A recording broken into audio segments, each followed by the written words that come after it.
Now I think that I speak for every Guyanese household when I say that we can transform almost any vegetable into a delicious tasting dish. So in today's video, I'm going to be sharing my recipe for this fried pumpkin and saltfish. You guys, if you've never had this one before, make sure you give this recipe a try because it was absolutely delicious. But if you're interested to see how I put this together, please keep on watching. Now the first thing that I'm going to do is prepare the saltfish. So this right here is some salted cod, and this comes in a very large pack from the grocery store. But what I like to do when I take it out of the package is I like to wash off the excess salt, put it into the pot, cover it with water, and allow it to boil for about 15 to 20 minutes or until it starts to get a little bit soft. And this is also going to allow for us to get any of that excess salt out of the fish. Now while my saltfish was boiling, I went ahead and prepared my pumpkin. Now this pumpkin right here is nice and orange, and the more orange your pumpkin is on the inside, the sweeter your pumpkin will be. So I went ahead and I peeled my pumpkin, removed all the seeds, I sliced it up into very thin slices and even slices so this way everything cooks evenly. And at this point I'm just giving it a quick rinse to get any debris or anything like that off of it. So it's been 20 minutes at this point, and as you all can see, the saltfish has fallen apart just a little bit, which means it's nice and soft, and at this point it's my indication that all of the salt that I wanted to remove from the saltfish has been removed. So I'm going to go ahead and I'm going to drain this. I'm going to rinse it off very well to get any excess salt off, and I'm going to roughly break up my fish. And once you've finished preparing your pumpkin as well as your saltfish, it is time to start preparing all of the different seasonings that we're going to put our pumpkin together with.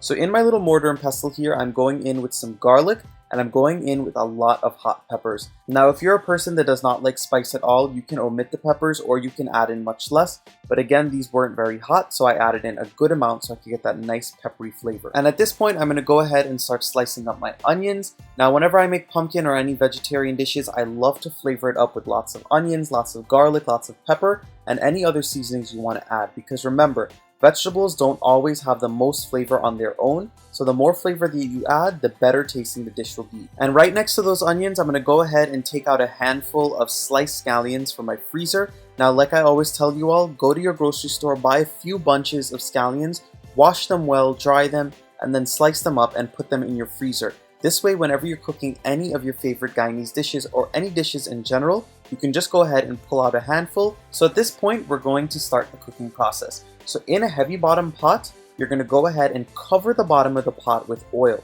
Now the reason why we're doing this is because we're going to fry our saltfish until it is nice and crispy. This is after about 10 minutes of frying my saltfish on a medium-high heat.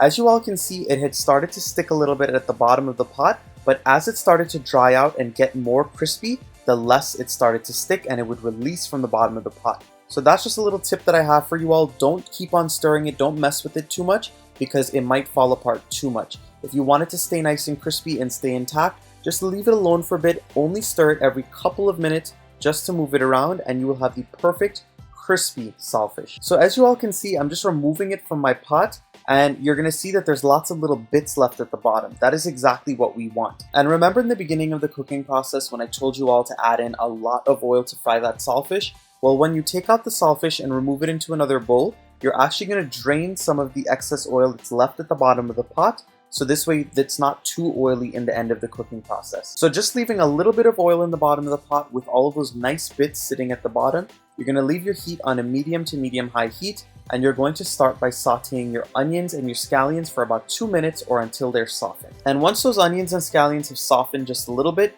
you're going to go in with your garlic and hot pepper paste that we made earlier. And at this point, I'm also going to be going in with a couple tablespoons of my homemade green seasoning. This has lots of thick leaf thyme, it has lots of garlic, it has a little bit of hot pepper, and it also has lots of cilantro and some scallions inside. So after I added in my garlic, my pepper, and my green seasoning, this mixture sauteed for about another 2 minutes, and once everything starts to cook down very well, you're going to go in with all of your pumpkin. And once you add in your pumpkin, you just want to stir everything up very well until all of those ingredients are well combined and you start to break off some of those excess bits that are left at the bottom of the pot. So at this point, I'm going to season up the pumpkin a little bit.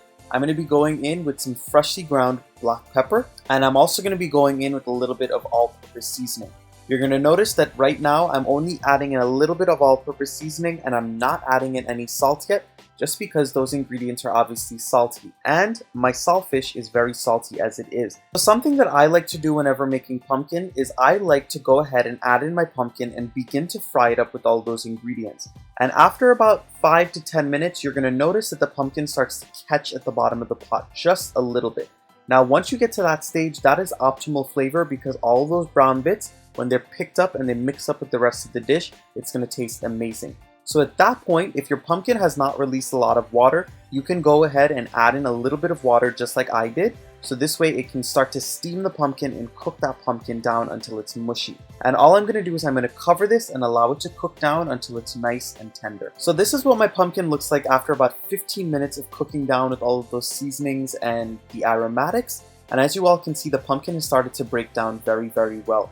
We still see a couple more chunks in there and I want those to break down. So I'm going to add in a little bit more water just because this pumpkin was a little more dry than the normal one I usually buy. And we're just going to keep on steaming it on a medium-low heat until everything cooks down. Now after about another 10 minutes, my pumpkin cooked down very, very well. And you're going to see that it's very soft. And once your pumpkin has cooked down very well and there's no longer any big lumps, you're going to go in with that fried saltfish that we made earlier. And once you add it in, you're going to stir everything very well together and you're going to cover it again and you're going to allow it to simmer for about 5 to 10 minutes. And after that 5 to 10 minutes of it steaming together, you're going to go ahead and stir it and taste it and adjust any seasonings you need to adjust, and then you're going to serve it just like I'm serving it here.